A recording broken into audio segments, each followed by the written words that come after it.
Bien, donc je vais présenter Nicolas Philippe. Donc, vous êtes ingénieur en informatique et diplômé d'un master en administration et gestion des entreprises à l'IAE de Bordeaux.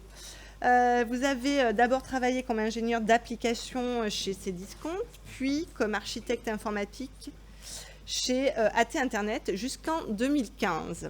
Depuis 2015 et jusqu'à aujourd'hui, vous étiez responsable du département informatique, mathématiques appliquées aux technologies de rupture, big data, intelligence artificielle et blockchain du Centre aquitaine des technologies de l'information et électronique, CATI, et vous êtes aujourd'hui directeur adjoint de ce centre.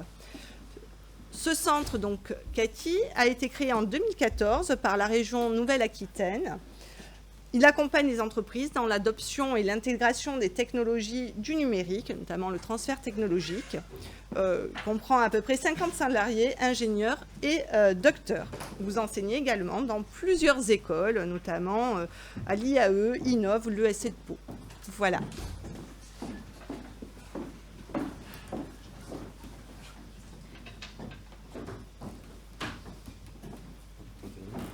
Bonsoir à tous. Merci pour la présentation. Ah, il faut attendre. Du coup, je ne me représente pas, ni le CATI. Nous, notre mission au CATI, c'est d'accompagner, enfin de sensibiliser, comme ce soir finalement, sur des nouvelles technologies, et d'accompagner les entreprises dans leur adoption de ces nouvelles technologies. Donc on est une association qui est assimilable à un laboratoire de recherche, hein, donc le terme science dure a été prononcé. Donc on m'a demandé de faire une présentation technique, assez technologique. Voilà, je vais essayer de la vulgariser au maximum. J'espère que ça sera suffisant et que ça sera surtout intelligible.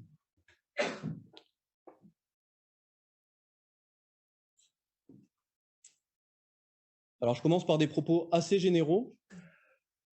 Donc sur la définition même de ce qu'est un NFT, donc en anglais non-fungible token, et donc en français un jeton non fongible. Donc un jeton, c'est une généralisation de ce qui va participer à des transactions, ce que permet la blockchain, et la notion de fongible. Alors j'ai mis je pense que c'est assez clair pour tout le monde, mais quand même la définition du Robert, et quelques exemples d'une distinction entre ce qui est quelque chose de fongible et ce qui ne l'est pas. Donc la première caractéristique d'un NFT, c'est d'être non fongible et donc d'avoir cette caractéristique d'unicité, ce qui l'oppose notamment aux crypto-monnaies, par exemple le Bitcoin, etc., qui sont par nature fongibles. À droite, on a une image, alors c'est un peu croqué par l'image de la salle, mais une image, donc une image numérique, une œuvre d'art, qui a été vendue ou achetée, comme vous préférez, presque 70 millions de dollars. Donc c'est assez intéressant, considérant que je possède cette même image, que je la mets à l'écran, et que je l'ai trouvée sur le blog CasuArt, qui je pense n'a pas dû payer beaucoup plus cher pour la mettre sur son blog. Donc un truc intéressant sur les NFT, c'est en fait la nuance entre la propriété, c'est-à-dire la personne qui a acheté cette image, et puis la jouissance ou l'usufruit. Voilà, l'usage qu'on en fait ici en l'affichant, en me l'appropriant finalement, en faisant droit d'usage à travers ces slides, et vous à en profiter ici. Donc c'est un point qui est central finalement quand on se questionne sur l'utilité des NFT, c'est-à-dire finalement un droit de propriété. C'est très différent d'un droit d'usage ou d'usufruit.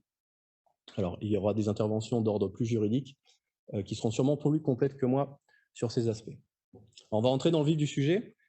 Pour la suite de la présentation, je me dois de vous présenter un peu ce qui est un hash. Alors ça peut sembler impressionnant, c'est assez simple en fait. La meilleure métaphore pour un hash, c'est l'empreinte digitale. Le principe d'un hash, c'est de pouvoir créer une empreinte numérique de n'importe quel document numérique. Donc c'est assez central dans les principes de blockchain, donc de NFT.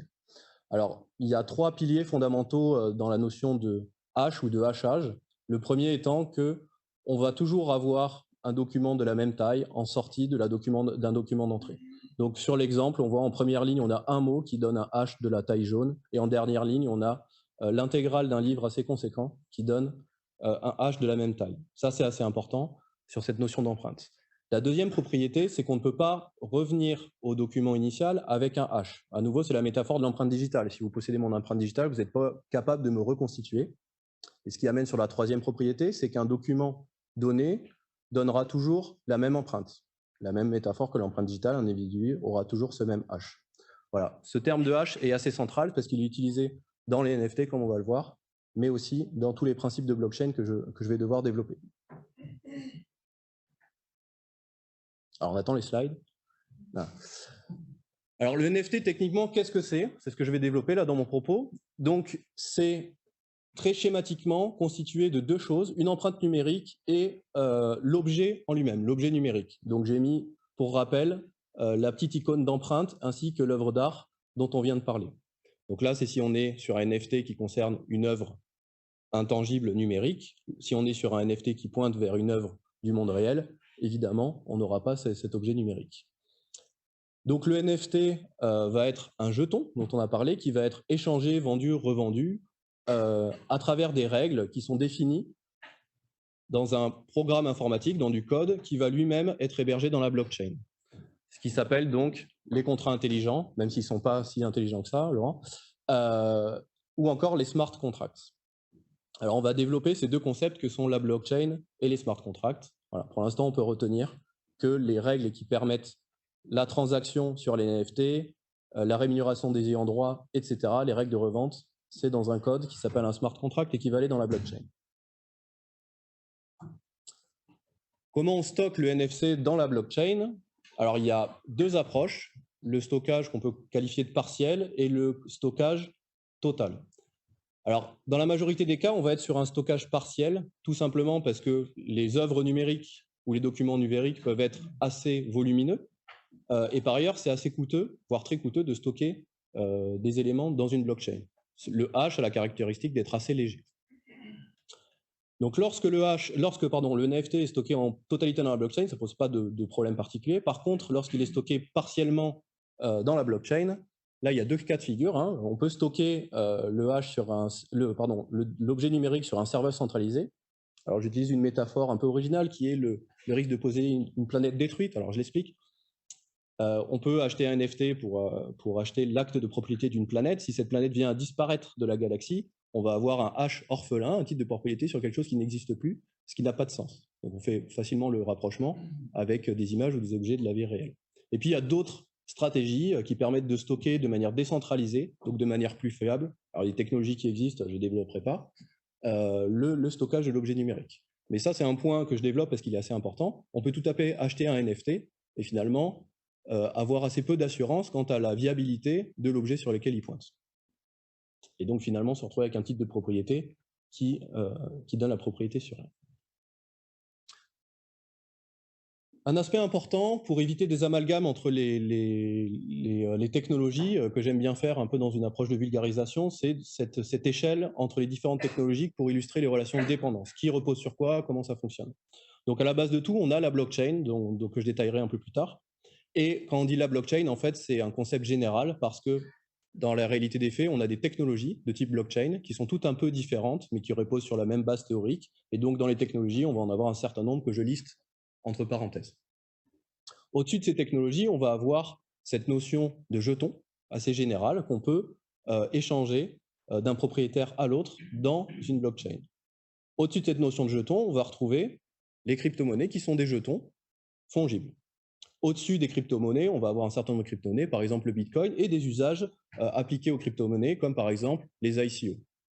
Si ça ne parle pas, on pourra en parler plus tard, je ne détaille pas ici, je n'ai pas le temps. Et les NFT viennent se positionner ici, c'est-à-dire c'est un type de token, et on voit dans l'empilement des chaînes, etc. Donc on voit que pas de NFT sans blockchain. C'est une transition parfaite parce que j'avais prévu de vous parler blockchain. Alors c'est une définition de Wikipédia qui est un peu provoque, je l'aime bien.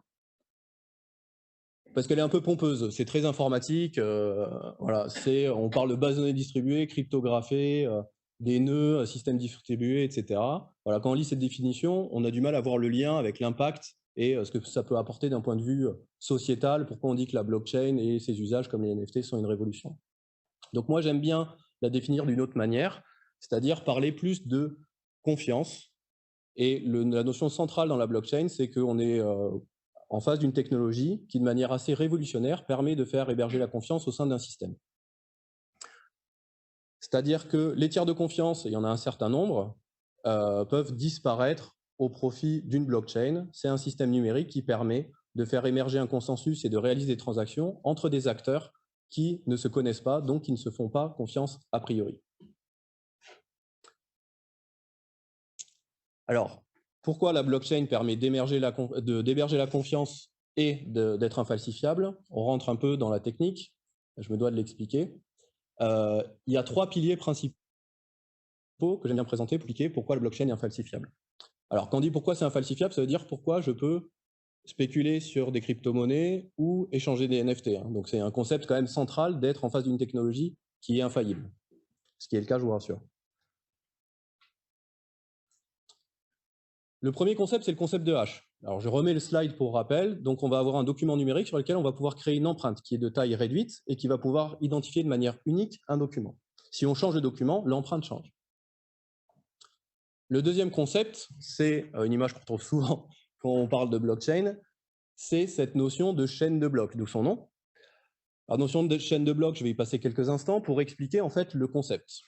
Alors, une blockchain, c'est assez bête dans l'absolu, c'est un livre de compte. Un livre de compte, on le voit, donc si on regarde le bloc jaune, le bloc 64, on a un certain nombre de transactions qui sont enregistrées. Alors, ouais, bon, on ne voit pas hyper bien. Transaction 263, etc., etc. Donc, on vient enchaîner les transactions. Une transaction, ça va être le compte A va faire un transfert de jetons vers le compte B et ainsi de suite. Donc, c'est quelque chose d'assez simple. On est vraiment face à un livre de compte.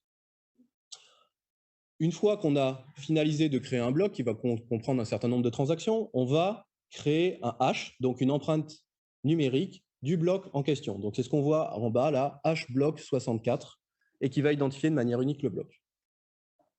On va commencer le bloc 65, le bloc suivant, et on va recommencer à écrire les transactions liées à la blockchain. Alors, ce qu'il y a de très astucieux, c'est qu'on voit la petite chaîne qui illustre le fait qu'on copie le hash du bloc 64, donc qui identifie de manière unique le bloc 64, dans le bloc 65. Ainsi, lorsqu'on va créer le hash du bloc 65, on va intégrer toutes les transactions, mais aussi l'empreinte précédente du hash 64. Et de cette manière, l'empreinte, donc le hash du bloc 65, va permettre d'identifier de manière unique l'intégralité du bloc 65, mais aussi celui du bloc 64. Et ainsi de suite, jusqu'à un certain nombre de blocs. Et donc, juste pour finir ce propos, le hash du bloc 67 va permettre d'identifier de manière unique l'ensemble des blocs précédents et donc l'ensemble des transactions. Donc à quoi ça sert? Ça sert à s'assurer avec une seule empreinte que les transactions n'ont pas été modifiées sur l'ensemble de l'historique de la chaîne. Sur la blockchain de votre choix, Bitcoin, Ethereum, si on regarde le dernier hash, on peut s'assurer que depuis sa première année d'existence, la blockchain n'a pas été modifiée une seule fois, donc les transactions n'ont pas été modifiées, falsifiées, oubliées, supprimées, etc. Donc ça, c'est un concept extrêmement astucieux et fondamental qui permet d'avoir l'historique complet de la blockchain et de transactions.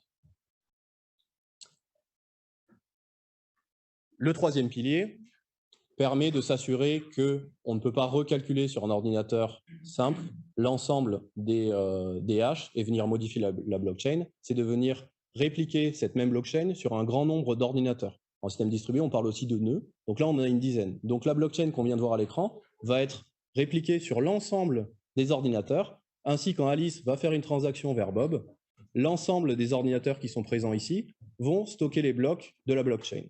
Et donc, ces trois piliers qu'on vient de présenter garantissent un système numérique, pour la première fois, une base de données numérique qui est infalsifiable. Alors, présenté comme ça n'a pas l'air peut-être, mais c'est une révolution assez significative.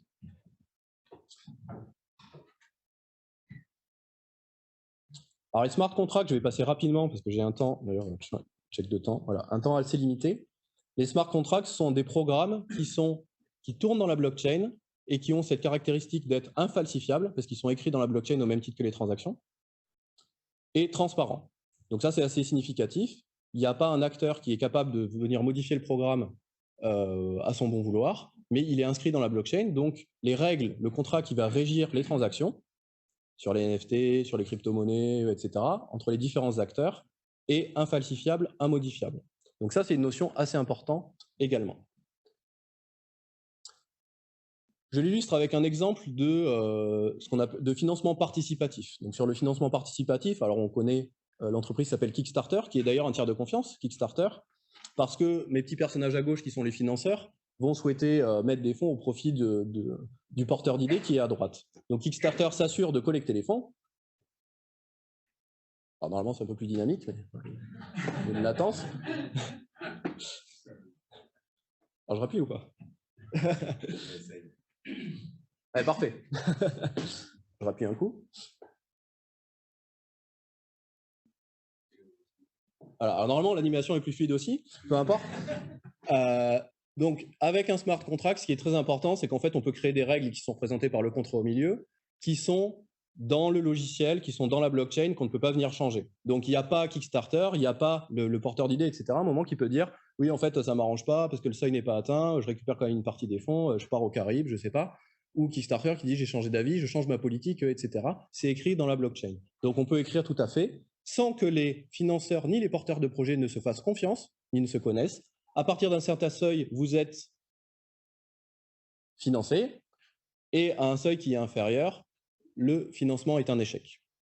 Donc, sur des achats, sur des reventes de NFT, etc., on peut créer des règles qui sont assez évoluées et surtout qui sont infaillibles et qui pourront vivre toute la durée de vie du NFT, indépendamment de la personne qui les possède, qu'il soit bienveillant, malveillant, maladroit, que sais-je.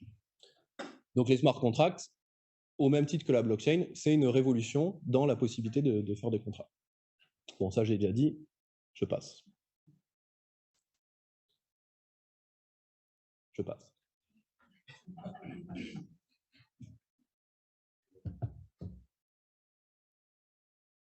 Alors, si vous reste un peu encore d'énergie, on va rentrer dans un sujet un peu plus compliqué.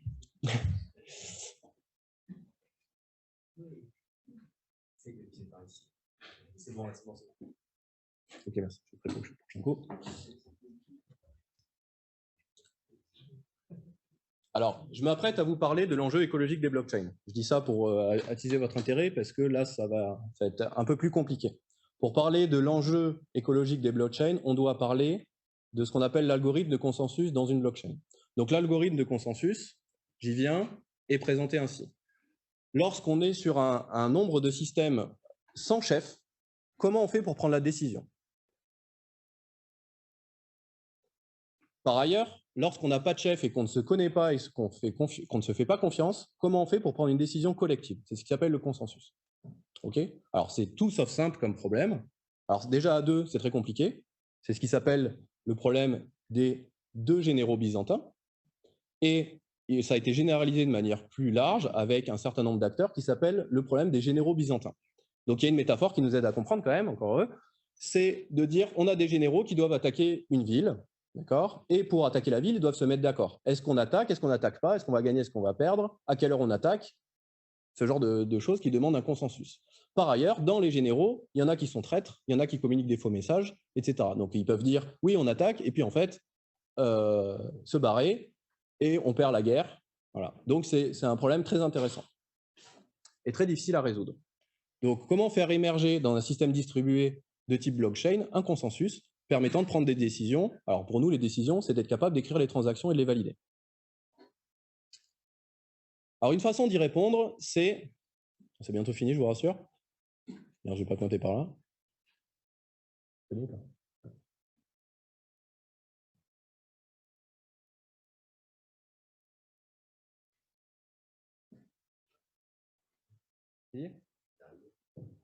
Alors, je commence. Une des façons d'y répondre, c'est ce qu'on appelle la preuve de travail.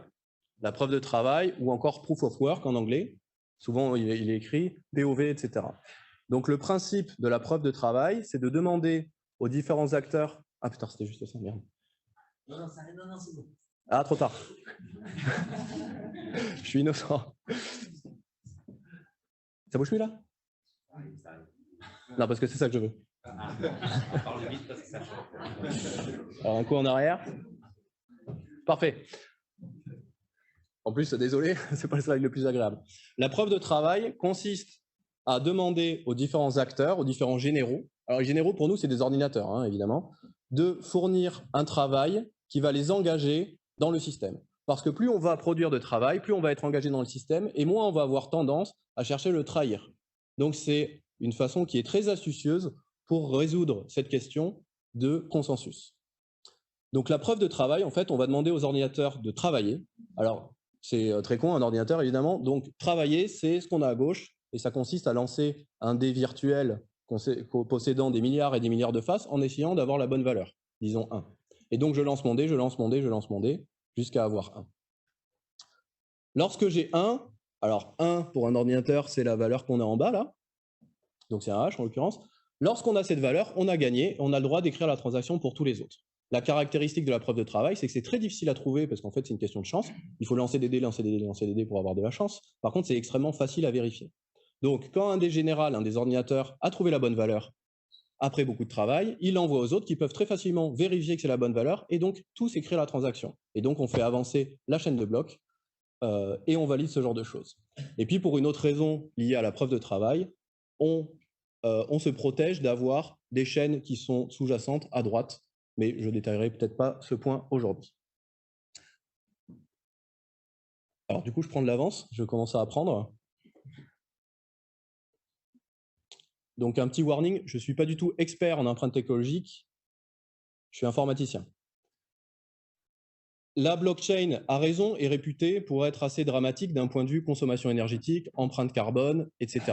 C'est tout sauf green. Alors, je vous ai mis, surtout avec des dates, parce qu'évidemment ça change en fonction des dates, quelques indicateurs comparatifs entre les blockchains, la consommation de pays, la blockchain et puis certains autres services, etc. Alors, c'est des deuxième warning, c'est des chiffres qui sont très difficiles à lire, à interpréter, il y a plein de façons de le faire, etc. etc. Donc, je ne cherche pas forcément à lancer le débat là-dessus, je cherche à apporter des éléments pour parler de la technique et notamment du slide suivant.